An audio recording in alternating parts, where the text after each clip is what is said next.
35 ლარი მქონდა ხელფასი. როგორ შეიძლება 35 ლარად რო იარსებოს ადამიანმა, ხო? რთულია ქართველი მაყურებელი, შიშველი მსახიობი რო დამიდგეს წინ, არ მომწონს. რა არის ყველაზე ტოქსიკური, რაც თეატრში გინახავს? ამდენი ოჯახი დავანგრიე კიდევ ღმერთმა იცის. ძალიან რთული კითხვაა. აი, თუ რამე გიკითხეთ ყველაზე რთული და ყველაზე მძიმე კითხვაა. მეგობრებო, დღევანდელი ჩვენი პოდკასტის ჩაწერა არ მიმდინარეობს სტანდარტულად ჩვენ სტუდიაში, წინასწარმოწყობილი განათებებით რბილ სკამებზე.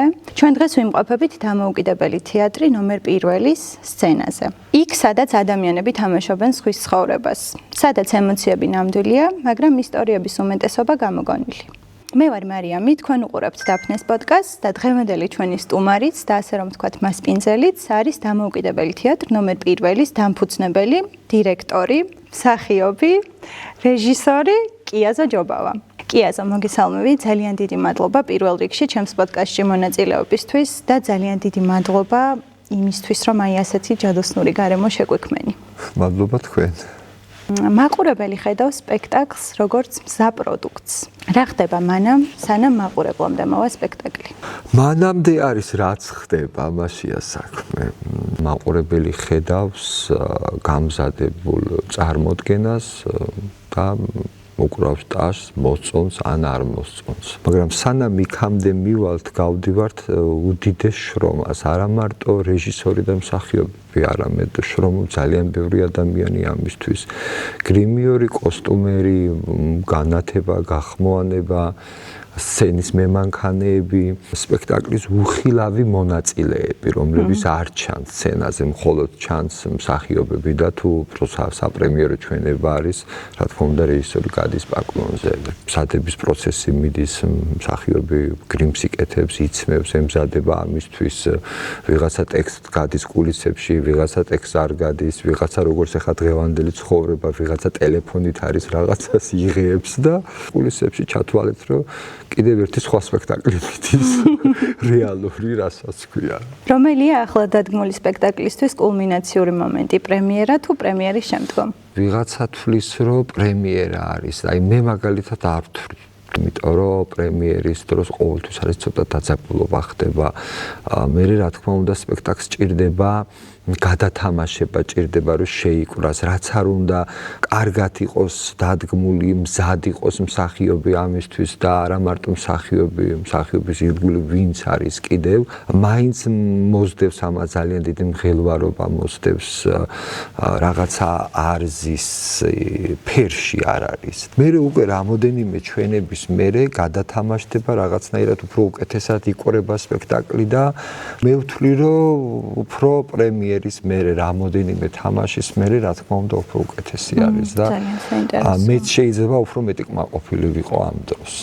ხანდახან ხდება რომ იყო შემთხვევა ისეთი რომ პრემიერა უფრო უკეთესი იყო, მაგრამ ძირითადად ასე არის. ძირითადად პრემიერის შემდგომ უფრო იხვეწება. პრემიერის შემდგომ იხვეწება, იმიტომ რომ სულ გადის სპექტაკლი და უფრო გადათამაშდება, უფრო იკვრება და უფრო უკეთესი არის. როგორ ფიქრობთ, რეჟისორი უფრო შემოქმედია თუ მმართველი? რეჟისორი არ უნდა იყოს მმართველი. ეს ადრე ხდებოდა, როდესაც ის დიდი დრამატული თეატრები რო იქმნებოდა და დასები რო ყალიბდებოდა, ამას აყალიბებდა ის დიდი რეჟისორები, რომლებიც დღეს ჩვენი დიდი დრამატული კლასიკური თეატრები ვის სახელსაც ატარებს და სამწუხაროდ, როდესაც არ იყო შესაბამისი ადამიანები, რომ ვიღაცა რომ სხვა ადამიანი ყოფილიყო მმართველი თეატრის, იმიტომ რომ არ იცოდა იმან ეს თეატრის სამზარეულო და როგორ უნდა შექმნილიყო თეატრი და ამიტომ უწევდა ამ რეჟისორებს მმართველობა თავის თავზე აეღოთ და ეს რატომღაც მერე რაღაცა ტრადიციად იქცა და მერე შემოიტანეს სამხატვრო ხელმძღვანელი ასეთი პოსტი, რომელიც არის ყველაზე მაღლა თეატრის ადმინისტრაციაში. მე ვფიქრობ, რომ ეს არ არის სწორი. ეხლა ჩემ შემთხვევაშიც ეგრე არის სამწუხაროდ, იმიტომ რომ რადგან მე დავაარსე თეატრი, ჯერჯერობით ვითავსებ დირექტორობას და იმედია გამოჩნდება ისეთი ადამიანი, ვინც ამას გადავაბარებ და მხოლოდ მივხედავ შემოქმედებას, იმიტომ რომ რეჟისორს არ უნდა ეცალოს და არც მსახიობს იმისთვის, რომ იქ ადმინისტრაციული მართვა, რაღაცა პიარის სამსახური და ასე შემდეგ. რეჟისორი და მსახიობი უნდა იყოს თეატრში მხოლოდ დაკავებული შემოქმედებითი პროცესით. ფიქრობ, რომ ერთი მხარის მოგვარება, ეს ადმინისტრაციული საკითხების მოგვარება შემდეგ შემოქმედებას აკლებს რამე? რა თქმა უნდა. ძალიან ბევრ დროს ართმევს, იმიტომ რომ როდესაც შენ მართავ მარტო შემოქმედება და არტისტი ხომ არ არის, იქ არის ძალიან ბევრი ადამიანი, არის საჭირო თეატრში იმდენი ადამიანი ყავს, რომ ხანდახან ვეღარ ვითვლით ერთმანეთს, რომ იმდენი ადამიანი მუშაობს, ის ერთი ადამიანი რო დააკლდეთ, ჩათვალეთ, რომ საქმე არ კეთდება და ამიტომ თუ რეჟისორი ამის კონტროლზე გადადის, იქ უკვე რაღაცას აკლებს და მე მქონდა იქ შემთხვევა რამდენჯერ მქონია, რომ უფრო გადავერთვე რაღაცა სხვა საქმეში და იმ შემოქმედებაში რაღაცა დამაკლდა და არ გამომივიდა, როგორც წარმომედგინა, ისეთი არ გამოვიდა, რაღაცა რამოდენიმე ნამუშევარი და ამიტომ მე პირადად მაქვს ამაში გამოცდილება და იმიტომ ვამბობ, რომ არ უნდა იყოს რეჟისორი, არც დირექტორი და არც სამხატვრო ხელმძღვანელი. რეჟისორმა უნდა აკეთოს თავისი საქმე და მართვისთვის უნდა იყოს სხვა ადამიანები გამოყოფილი. რა თქმა უნდა. გქონია ისეთი შემთხვევა პრაქტიკაში, როდესაც მსახიობს არ უნდა და კონკრეტული როლის ან ქმედების შესრულება, მაგრამ სხვა გზა არ იყო და როგორ გავუმკლავდი? კი.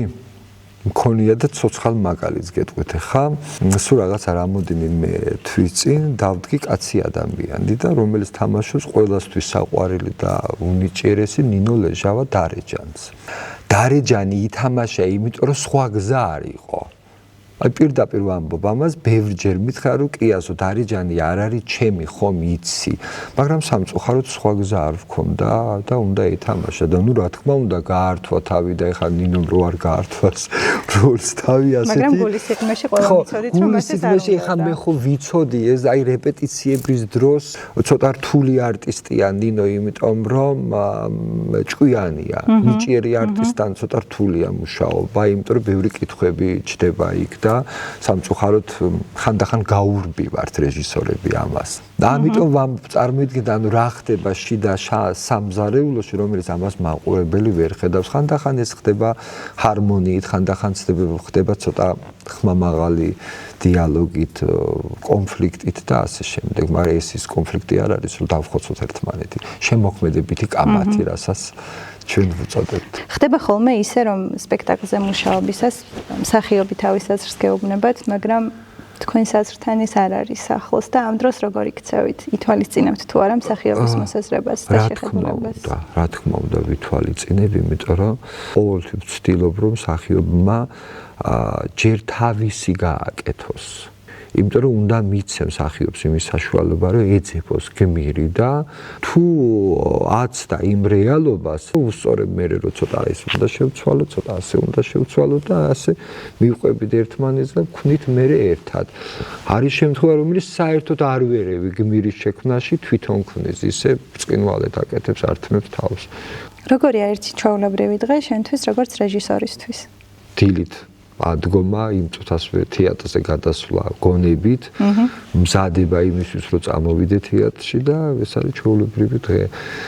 ძალიან სამწუხარო, ძალიან მოკლებული ვარ სამეგობროს, სანათესაოს. ჩემთვის არ არის სამწუხაროდ, იმათთვის არის სამწუხაროდ.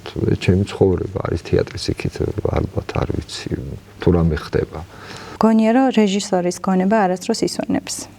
და სულ ფიქრშია. რა თქმა უნდა, თქვენ წარმოიდგინეთ, ძალიან ბევრი სპექტაკლი მაქვს დადგმული და ძალიან ბევრი გმირი შევქმენი. ეს გმირები ყველა მახსოვს, რაც არ უნდა მოხსნილი იყოს და რაც არ არსებობდეს ეს სპექტაკლი. მაინც მახსოვს ყველა გმირი, სანამ მოვალ მე თეატრში და მსახიობებთან დავსხდებით, რომ დავიწყებთ ახალ პიესაზე მუშაობას. მანამდე მე შექმნილი მაქვს ჩემს ფანტაზიაში, მორჩა დავამთავრე ყველა გმირი შევქმენი, პაკლონზეც გავედი, დამთავრდა ყველაფერი დამთავრებული მაქვს. ამ გმირებს როცა ინსცენირებას რო ვიწყებ პიესის, ვესაუბრები თითო-თითოდ ყველას. ჩემი ფანტაზიით, ანუ რა აცვია, როგორ დადის, როგორ იქცევა, სად დაიბადა, როგორ დაიბადა, რატომ დაიბადა, რისთვის დაიბადა და ასე შემდეგ და სადღაც მივყავარ მერე და რომელ პლანეტაში ვარ ხანდახან მეც არ ვიცი. და მე უკვე ეს ყველაფერი გადმოდის სცენოგრაფზე, გადმოდის კომპოზიტორზე და ქორეოგრაფზე, მსახიობებზე და ასე შემდეგ და ასე იქნება ეს ყველაფერი. როგორ ფიქრობ, რეჟისორი კარგი ფსიქოლოგი უნდა იყოს? არა. რომ არაფერ შუაში არ არის ერთმანეთთან. რეჟისორი ფიქრობს თავის სამყაროშია, თავის გმირს ქმნის, თავისებურად უყურებს ამ ყველაფერს, სხვა განზომილებაში არის, სხვა ენით ესაუბრება არტისტებს, სხვა ენით ესაუბრება მაყურებელს. რისი თქმაც გვინდა ჩვენ და რაც გვაწუხებს, პირდაპირ ვთქვათ, ამას ლაპარაკობს მსახიობი. სცენიდან მაყურებელს ელაპარაკება. მე მაგალითი ისიც რომ როდესაც შემოქმედებითი კამათი გაქვს და შეიძლება ცოტა ტონს აუწიო რაღაცა მსახიობთან, არა მარტო მსახიობთან, არამედ სხვა თანამშრომელთან და განათება მაგალითად აგიცდინა რაღაცა და სხვაგან მიგინათა, ან ხმის ოპერატორმა ააცდინა მუსიკა, ამ დროს შეიძლება ცოტა ხმამაღლა რაღაცნაირად მოგივიდეს და ფსიქოლოგიურ ჩარჩოებში აბსოლუტურად არ ჯდება ის რომ ასე რომ დაჯდე და არის თვალები რომ ახამხამო ესეთი რეჟისორი და მსახიობი რატომ დღეს ვერ წარმომიდგენია. ამიტომ ვთვლი რომ საერთოდ არ არის ერთმანეთთან კავშირში. აი სულ მაინტერესებდა რეჟისორი, როდესაც ქუჩაში დადის, როგორი თვალით უყურებს ხალხს, რას აკვირდებით? რას ხედავთ ამ ხალხში? აი რა ფიქრებში ხართ ხოლმე, როცა მოძრავ ქუჩაში გაივლით და ხალხს უყურებთ? აი საინტერესო არის რომ ტიპაჟებს ვეძებთ. ტიპაჟებს რომ მე სცენაზე ხო, რა თქმა უნდა, ეს გვეხმარება რაღაცაში, ძალიან მაინტერესებს ქუჩაში რომ გავდივარ, ვუყურებ ყველაფერს, ვათვალიერებ ხალხი როგორ დადის ერთმანეთთან, როგორი დიალოგი აქვთ, როგორი მისალმება აქვთ, როგორ უვლიან ერთმანეთს გვერდს, როგორ ჯდებიან, როგორ დგებიან, ან რა აცვიათ. ზოგს ისეთ გმირს ავაწყდები, თეატრალურ გმირს, რომ რაღაცა სასწაული რაღაცა ხდება. ერთი მსგავსი ფაქტი გვაკვირდა ცოცხალი მე და ნინოს, ჩვენი მსახიობი გიორგი შალვაშვილს დედა გარდაეცვალა სამწუხაროდ და ზუსტად ისეთ დროს მოხდა, რომ ჯერ დაიხოსნეს ვთამაშობთ და პაკლონზე გავდივართ უკვე ისე, გავიგეთ ესე ამბავი და ძალიან ამაზე დიდი ტრაგედია რა უნდა იყოს და წავედით ყველა ერთად, წავედით და მე და ნინო მეცილება, მე და ნინო ვივედით, შევედით და კუთხეში ვსხედვართ ორივე. და გიორგის თავზე ახვევიეს თავისი ყველა მეგობარი და თუიმე ნათესავი და ძალიან ცუდად არის ადამიანი, ტირის ხმამაღლა ტირის რა. ასეთ ფრაზებს ამბობს, რომ ვაიმე დედა რა მეშველება და ერთი გიორგის მეგობარმა გაიარა და პასუხი გაცა, არაფერიც არ გეშველება კახურად. ისე ვაიმე დედა რა გავქნა და იმ წუთას იქიდან პასუხი, ვერაფერსაც ვერ იზამო. ნუ მოკლედ ახლა მე და ნინომ გადავხედეთ ერთმანეთზე ახლა ამ ფრაზებს როგორ შეიძლება რომ გაფამდო ჰაერში ისე და დავიწყეთ ეჭვზე ძველი ვოდებილები აქცენტით საგარელის ოიმბაზის მიხედვით დავდგი ძველი ვოდებილები სადაც ნინო თამაშობს თავარ გმირს ხალბატონს რომელიც მოახლე ყავს და მოკლედ გეტყვით რომ შინაარსი არის ასეთი რომ ქალი რომელიც სულ სახშია გამოკეტილი ქმარი მეფის სამსახურში მუშაობს და სულ წყურია ქმართან ურთიერთობა არასოდეს არ არის სულ სამსახურში მიდის მე რომ გვიან მოდის უნაკეიფარი არის რაღაცა როგორც ხდება ასე და ძალიან შეწუხებულად მოახლესთან აქვს სულ ახლო ურთიერთობა და სულ ტირის ამ ქმარზე ვაიმედე და რა გავქნა გაივლის მოახლე ვერაფერსაც ვერ ისავ ხო და ეს გამოვიყენეთ და ბოლოს შალვაშვილმა რომ გაიგო გვითხრა რომ ორივე მოსაკლავები ხართ თქვენ მე ვტიროდიო და თქვენ გმირებს ეძებდითო არა ასეთი ცოტა უცნაური ხალხი ვარ. რას განიცდის რეჟისორი, როდესაც თავის დადგმულ სპექტაკლს, თავის ნაწარმოებს პირველად უყურებს მაყურებელთან ერთად? არასოდეს არ მქონია ეგ შემთხვევა. არ უყურებთ ხოლმე? არასოდეს არ მქონია ეგ შემთხვევა, მე პარტერში დავჯექი და ჩემს სპექტაკლს ვუყურე. არ ვიცი, არა, მე არ მქონია პრაქტიკა. სად არის ხოლმე რეჟისორი? რეჟისორი ძირითადად არის კულისებში. ნუ ეხა დადგმული სპექტაკლი გამზადებული და კარგად გადათამაშებული როდესაც არის, იქ არ არის აუცილებელი რეჟისორი ყოველთვის რო იყოს კულისებში და ასე შემდეგ. იქ არიან ის ადამიანები, ვინც ამას აკეთებენ ყველაფერს. მაგრამ აი მე არ შემიძლია 100 ჯერ რო გავიდეს 200 ჯერ ერთ და იგივე სპექტაკლი, მაინც შანსი არ არის რომ არა, მაყურებელი ვერა. იმიტომ რომ სულ ამ კულისებში ჩავრბივარ და რაღაცა გადავამოწევ ან გრიმს რო იკეთებენ მსახიობები შევირბენ შევხედავ რაღაცა და სულ დაურბივარ და ამ დროს სანამ სპექტაკლი გადის ერთი კოლოფი სიგარეტი მინდა. მაგდროს მე ხანდახან ვაკონტროლებ რომ სიგარეტის ბოლი პარტერში ხო არ ჩადის მეთქი და ბოლოს გავდივარ მე იქ სიღრმეში მოსაწევად. რეჟისორისთვის როგორი მსახიობი უფრო საინტერესოდ სამუშაოა? ის ვინც როლს ბოლომდე ისის ხორცებს და ითავისებს თუ ის ვინც უბრალოდ ნიჭიერია და კარგად თამაშობს? ორივე ალბათ. რა თქმა უნდა, პირველი ნიჭი არის. ჩემთვის ძალიან საინტერესოა მსახიობი, როდესაც აზროვნებს. და ამისთვის ემზადება და მოდის მომზადებული, ბევრი წვალება არ მიწევს და სადღაც ერთი კვირის გასაკეთებელ საქმეს ერთ დღეში ვართმევთ თავს ერთად მერე. რეჟისორის გადაწყვეტა ისე და ჩანს, რომ ანუ სცენოგრაფია როგორი არის, მიზანსცენა როგორ არის აწყობილი და ასე შემდეგ და რისი თქმა გინდა ამით ეს უფრო მარტივად ჩანს და თუ მსახიობმა კარგად ვერ ითამაშა და ცოტა მოუკლო თამაში, ეს უკვე რეჟისორზე არ გადადის ეგ ჯოხი გადავა მსახიობს. ყველა შემთხვევაში, იმიტომ რომ შენ დგეხარ სცენაზე და პირველი შენი ინტერესი უნდა იყოს, რომ კარგად გამოჩდე. არა მარტო შენ გამოჩდე, იმიტომ რომ შენს ერთგვი პარტნიორია, მაგრამ საბედნიეროდ ჩემს თეატრში ასეთი რაღაცა არ ხდება, შემიძლია ხმამაღლა ვთქვა, არც ერთი მსახიობი არ მყავს მე დასში, რომელიც ცდილობს, რომ ვიღაცაზე უკეთესად ითამაშოს, ან ვიღაცას როლი ჩაუგდოს, ან ზუსტი რეპლიკა არ მიაწოდოს და გააფუჭოს სცენაზე პირიქით. ყველა ერთმანეთს ეხმარება, იმიტომ რომ კულისებში ვარ სულ და რომ უყურებ. ხანდახან კი არის პრაქტიკაში ძალიან ბევრჯერ ყოფილა და იქნება ყოველთვის, იმიტომ რომ ეს შური და ბოღმა ყოველთვის მიდის სამწუხაროდ არ უნდა ხდებოდეს, მაგრამ ოდითგანვე იყო. მაგრამ ჩემს თეატრში არ ხდება. გქონია ისეთი შემთხვევა, როდესაც მაყურებელმა სპექტაკლის ჩანაფიქრი ვერ გაიგო? კი, კაცო, ბევრჯერ.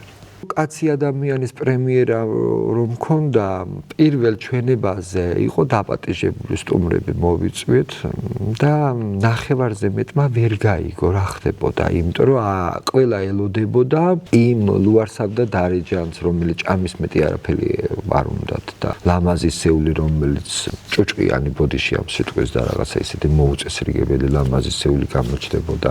ანუ რაღაცები რომ შეიცვალა და სხვანაირად რომ დავატრიალე, თავიდან ვერ გაიგო მაყურებელმა. მართლა ბევრი კითხვა იყო, არა მარტო ჩემთან, არამედ მსახიობებთან. რთულია ქართველი მაყურებელი. ძალიან რთულია ქართველი მაყურებელი, იმიტომ რომ ძალიან ბევრჯერ ყოფილ ვარ ევროპის სხვადასხვა თეატრებში და არსად არ არის ისეთი მაყურებელი და ისეთი კრიტიკოსი, რაც საქართველოში არის. იმას უნდა ის თეატრი, რაც წარმოუდგენია, რაც უნახია და რაც არსებობს, იმიტომ რომ თეატრი ყოველთვის მაგას ვიძახი, მე თეატრი შენობა არ არის, თეატრი დასია. თქვენ წარმოიდგინეთ, რომ პანდემიის მერე დაბრუნდა თეატრში მაყურებელი. იყო ისეთი პერიოდი, რომელიც ძალიან ცოტა იყო მაყურებელი და ეხლა არ არსებობს თეატრი საქართველოში, რომ ანშლაგებით არ პანდემიის შემდეგ გაიზარდა. რა თქმა უნდა, სერიოზული მაყურებელი და ძალიან მიხარი ახალგაზრდები, ძალიან ბევრი და სკოლებიც ძალიან მუშაობს ამაზე. სამინისტრო შეიმუშავა ესეთი გეგმა, რომ თეატრში უნდა წაიყვანოს ბავშვი და ყველა დირექტორს გაიგზავნა ეს მოთხოვნა და ამიტომ სკოლებიდან კიდე ჩვენთანაც დადიან ძალიან ბევრი და სხვა თეატრებში დადიან და ეს ძალიან კარგი არის და ვიღაცას უნდა მსახიობობა, ვიღაცა ისევ აბარებს თეატრალურ უნივერსიტეტში და ასე შემდეგ, ასე რომ თეატრი როგორც ცოცხალი ორგანიზმი რაც იყო, ის დარჩა და დარჩება ყოველთვის დარწმუნებული ვარ. რა არის ყველაზე ტოქსიკური, რაც თეატრში გინახავს? ბოღმა. ვიღაცა მეც თამაშობს, ან ვიღაცა გონიათ, რომ რეჟისორის რჩეული არის და თვითონ არ არის რეჟისორის რჩეული და ამისთვის შეიძლება ბევრი ცუდი რაღაცა ჩაიდინოს. ხდება ასეთი რაღაცა, რაც არის ჩემთვის მიუღებელი. როგორ შეიძლება ეხა მე ვიღაცა მეტად მომწონდეს და ვიღაცა ნაკლებად მომწონდეს. თუ ჩემი თანამშრომელი და ჩემს თეატრში არის, ის არის ჩემთვის ძვირფასი ადამიანი, დამთავრდა არ აქვს მნიშვნელობა იმას, მსახიობია თუ რეჟისორია თუ ხმა თუ განათება, არ აქვს აბსოლუტურად მნიშვნელობა. რა პრობლემას ხედავ დღეს თეატრებში?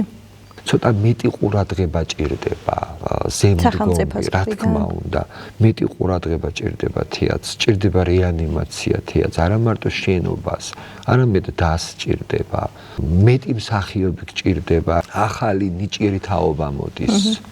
ძალიან ეს არის მისასალმებელი და მე ძალიან მიხარია, რომ ძალიან ნიჭიერი ახალგაზრდა არტისტები არიან და მოდიან უნივერსიტეტიდან. ეხლა მე ვნახე მაგალითად შარშან მე-4 და მე-3 კურსის სტუდენტების სპექტაკლები, არაჩვეულებრივი, უნიჭიერესი ბავშვები და სამწუხაროდ არ გვაქვს იმის საშუალება, რომ სულ რომ მივიღოთ ეს ბავშვები და სულ რომ ყავდეს და ის ხომ უნდა გაიზარდოს, ის ხომ უნდა გახდეს არტისტი, რაც არ უნდა კარგი ნიჭიერი იყო, თუ არ დაკავდი უნივერსიტეტის მერე ეს ნიჭი არ იკარგება, მაგრამ ისე კონსერვდება, რომ რთულია მერე ამის წამოღება, რთულია თავიდან დაწყება, იმიტომ რომ ერთხელ თუ მოვარდები რითმიდან, ძალიან ძნელია.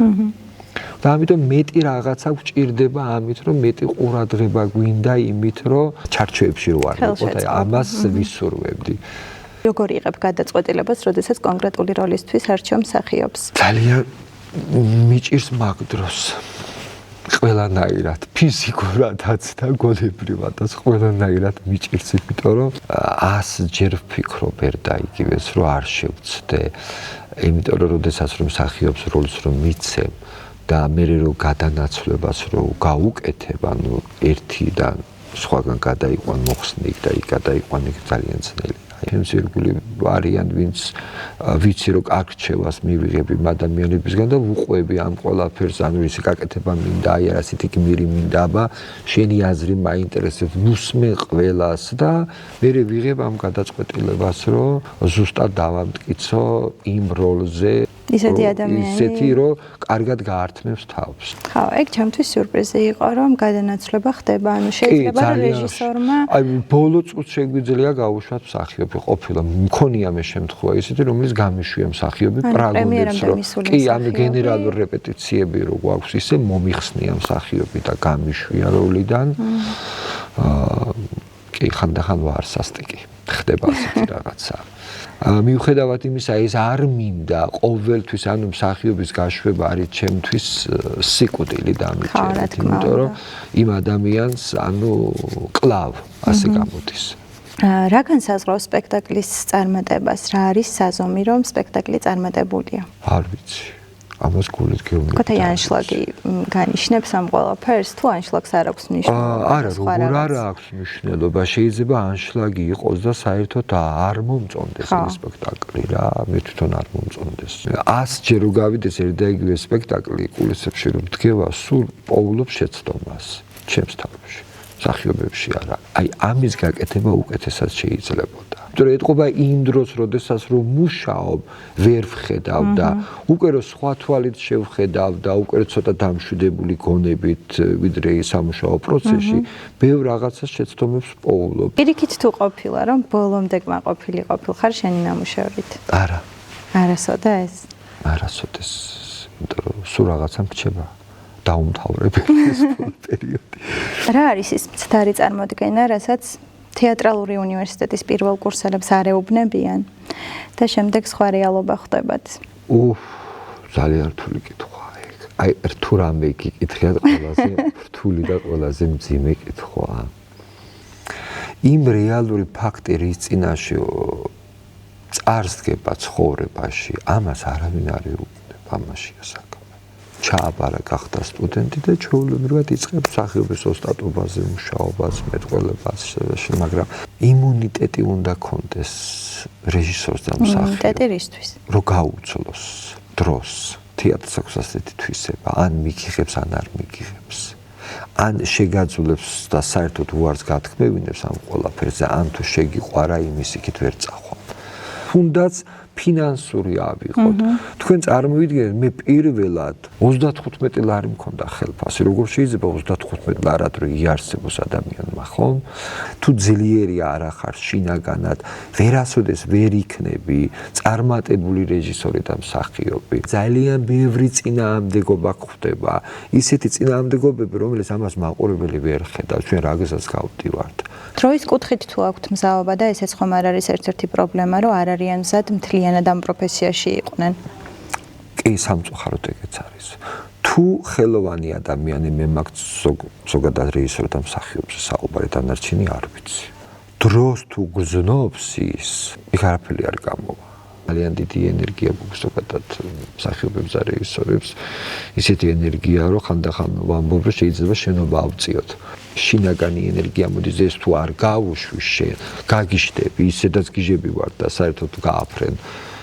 მე მქონდა ისეთი შემთხვევა, რაღაცა პირადი რაღაცა ავადმყოფობის გამო დაახლოებით 9 წელი მომიწია სენიდან წასვლა და ჩათვალეთ, რომ დავბერდი. გავგიშდი, ყოველდღე წნევა მქონდა, სასტრაფოზე მყავდა და ბოლოს ერთი ჭკვიანი ექიმი აღმოჩნდა და მკითხა. ცოტა ასაკიანი ქალი იყო და შვილო, რა პროფესიის ხარო და რეჟისორი არ დამამთავრებინა, წადი თეატრშია. ავყევი და წავედი და ყველა წამალი გადავყარე, ყველაფერი გადავყარე და ვარ ჩიტივით. არ გზნობ ამ 42 წელს საერთოდ. რაღაცა სხვა სამყაროში ვარ. არ ვუყურებ ამ სამყაროს როგორც დედამიწა, როგორც ირგვლივ ადამიანები, რომ ჩვეულებრივ რითმში რო ცხოვრობენ და ჩვეულებრივ საქმეს აკეთებენ და რაღაც ჩვეულებრივ ურთიერთობა ერთმანეთთან, თუნდაც ოჯახური, რაღაც აი ამ ყველაფერს სხვანაირად ვუყურებ რა. არ აღვიქვამ ამას რაღაცნაირად ისე იმ ტრაგიკულად და იმ ძიმედ რაც ხდება. სულ სხვა შეხედულება მოგს და ვარ ჩემთვის ერთი სიტყვით და რაღაცა ჩემს ფანტაზიებში დავცურავ, დავფრინავ. რაღაცა დამარტყავ თავში, ეს უნდა გავაკეთე, ეს უნდა დავდგა, ავდგები გავაკეთებ და მორჩა რა. ვარ ჩემთვის. რისი დათმობა გიწევს რეჟისორის კარიერის სანაცვლოდ? არაფრის არ. სხვებს უწევთ. სხვებს შეიძლება უწევდეს. მე არაფერ ჩვეულებრივად არაფერს არ ვთმობ ამით. პირიქით მე მსიამოვნებს ეს, მიყვარს ეგ საქმე და როგორ შეიძლება რამე რო დავთმე და სხვა საქმე არაფერი არ მაქვს. მე ჩემგან სხვა არავინ არ გამოვიდოდა. ხო და ამიტომ შესაბამისად არაფრის დათმობა არ მიწევს რა. როცა მინდა მაშინ ვქეიფობ, როცა მინდა მაშინ ვისვენებ, რასაც მინდა იმას ვჭამ, რასაც მინდა იმას ვაკეთებ, რასაც მინდა იმას ვდგავ. ეხლა წარმოიდგინე რამე ვთმობ. რა არის ყველაზე დიდი ტყუილი თეატრის სამყაროზე? ვერ ვეთანხმები იმ ფრაზებს, რომ თეატრი ერთი დიდი ტყუილი არისო. არ არის თეატრი დიდი ტყუილი. თეატრი არის სარკე. ყველაზე დიდი რეალობაა. და იმ რეალობას ისე ვაჩვენებთ, რომ ის ან დამნაშავედ იგრძნობს თავს, ან ბედნიერი იქნება და ან უბედური იქნება და მქონია შემთხვევა ისეთი ძალიან ხშირად. არის ერთი მონოსპექტაკლი, რომელიც ნინო ლეჟავა თამაშობს და ეგ სპექტაკლი როდესაც გადის დარბაზში თუ კაცი ზის, ის კაცი ასე თავჩაღუნული გადის და ქალს არ უყურებს ზემოდან, იმიტომ აღმოაჩინა თავისი თავი იქ რაც ხდება. არის ერთი სპექტაკლი, რომელიც ძალიან ბედნიერები გადიან და გვეუბნებიან და ვაიმე ეს 1 საათი რა ბედნიერი დრო გვაჩუქეთ და რამდენი ვიხალისეთ და თქვენ გაშინათ ღმერთმა და გაგახარათ და ასეც ვწერეთ. არის ისეთი, რომელიც ბევრი წერილი მოსია, აი რანაირი ცხოვრება გამივლიაო, ეხლა მივხვდიო და რამდენი ოჯახი დავანგრიეთ კიდე ღმერთმა იცის და რამდენი ხდება ეს როცა რეალურად რო ანახებ შენ აქვს მაგას შედეგი, ცუდიც და კარგიც ორივე მხარე მოყვება. შენთვის როგორც რეჟისორისთვის არსებობს რაღაც შინაგანი ცენზურა, რომელსაც არ არღვევ. კი, ზოგადად არ მიყვარს სცენაზე ინტიმური ეპიზოდების გაცოცხლება. ინტიმი არ არის თეატრში შემოქმედება. ამას შეიძლება ხელოვანი ხალხი სხვანაირად უყურებდეს, მხატვარი და კომპოზიტორი და ქორეოგრაფი და ასე შემდეგ, მაგრამ მე როგორც ერთი ჩვეულებრივი რიგითი რეჟისორი, ჩემთვის ეს არის მიუღებელი სცენარი, იმიტომ რომ მე ვუყურებ, როგორც მაყურებელი, მაინტერესებს ის კლასიკა და კლასი თეატრი, ვიდრე რაღაცა ბოდიში თქვენთან და შიშველი მსახიობი რო დამიდგეს წინ, არ მომწონს. მithumetes ეს შენ წინ დგას. ფილმი სხვა არის, რაც ეკრანი იტანს და კამერა იმას თეატრი ვერ იტანს და სამწუხაროდ იყო ბევრი შემთხვევა საქართველოშიც და არა მარტო საქართველოს გარეშე რაღაცა დადგმულა ისეთი სპექტაკლები, რომელიც არ მიიღო მაყურებელმა და არც მიიღებს არასოდეს. სხვანაირად რეჟისორი ხარ და მსახიობი ხარ, რაღაც სხვანაირი ოსტატობით შეგიძლია ამის გაკეთება და ისეთი ტექნიკურად შეგიძლია, რომ გააკეთო და გააცოცხლო ეს, რომ მაყურებლისთვის პირიქით საინტერესო იყოს.